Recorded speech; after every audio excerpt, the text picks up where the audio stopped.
uh, the way I discovered I had these traits was back around 2005 to six. And at the time, we were doing an analysis of the genes responsible for Alzheimer's disease. So our usual thing, in order to do individual diagnoses, personalized medicine diagnoses, we do uh, imaging, either PET scans, usually that's the best way. Doing that study, we didn't have enough controls. We had a lot of people with Alzheimer's, but in order to finish it, we needed controls. So I said, hey, I'll get myself and my brothers, my wife, and some of my kids, and we'll do it because none of us has Alzheimer's. But my wife's family all had Alzheimer's, not all, but too many. And so I said this may be a good opportunity to get the study done. And I asked my wife, do you want to do this? It may be bad news that you have the genes and starting the brain pattern of somebody with dementia. And she said, the hell with that, I'll do it. Now, she said that because she's quirky and funny and strong that way, but she had also just come off of non-Hodgkin's lymphoma. She had an enormous tumor throughout her body, and she ended up getting cured, so that's great. But fantastic. She said, look, and I'm going to die of cancer before I die of Alzheimer's. Let's do it. And so that's her sense of humor too. And so we did it. So everybody went in and had it done. Now, it just so happened at the same time I had finished studying the genetics and also especially the imaging of all these like serial killers and murderers. And so there was a whole group of them at that time. And I didn't know who was who, because by that time, after doing 15 years of looking at murderers who had come in, we weren't careful enough, I think, and most groups weren't, because some of the people analyzing this stuff, you want to be blind. You don't want to know who's who.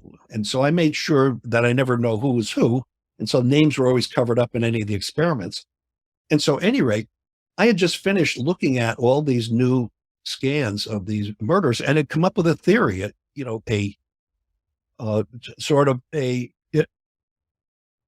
temporary theory, because I saw a pattern in the brains of these certain killers. And so one group of killers were disorganized, and they had a lot of brain damage from being hit over the head with pipes and drug, so they were kind of a mixed disordered group. Then there were what turned out to be impulsive murderers. And there was like 10 in there, and I could see the scans looked different.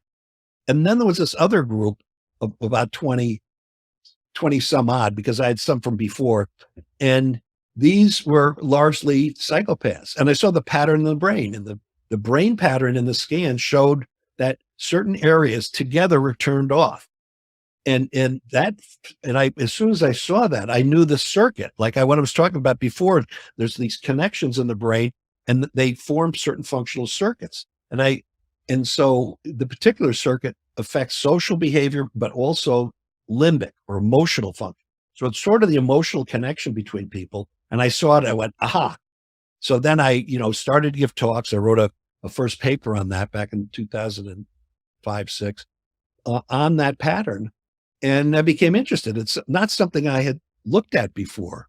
When the technicians brought our family, including my scans in, that pile, I had looked through, because I'm interested in if any of the people in our family looks like they're in Alzheimer's. And I went through each one. As I went through the pile, I got through 7 of them, and they all looked normal. Now I had to go back and really analyze them in detail, but I've seen so many of these scans, thousands of scans of different people with different disorders, that I can tell quickly if there's something obvious. But it looked obvious like everybody was okay. So I was going, great. And then I got to the last scan, and I looked at it and I started laughing. I said, okay, guys, you slipped in one of the serial killers, and, into my family scan. Ha ha ha. Very funny, and yeah, because we do screw around. You're not supposed to screw around for more than a minute, though. You know what I mean? It's like the joke. You're supposed to, you're supposed to quickly have a reveal. When you're talking about human health, if any jokes, the reveal should come in a few seconds. So anyway, And they go, no, this is your family scan. I said, please, you got to go back and check the scanner, computer, to make sure it's one of ours. Because I said, this person right here, whoever this is, shouldn't be walking around in open society. This is probably a very dangerous person. And they said, no. So they checked it and came back sometime later. And they said, no, that is one of your family. At that point, I had to peel back the tape to look at the name, because, it was like my civic duty to get this person up the street. And there it was. That was, that's when Gandalf showed up at my door and it was my name on there. Fucking hell. It's the most extraordinary story I think I've ever heard. It's weird, and it's purely by serendipity. And a couple of things happened about in the same month that were like this. It was just strange.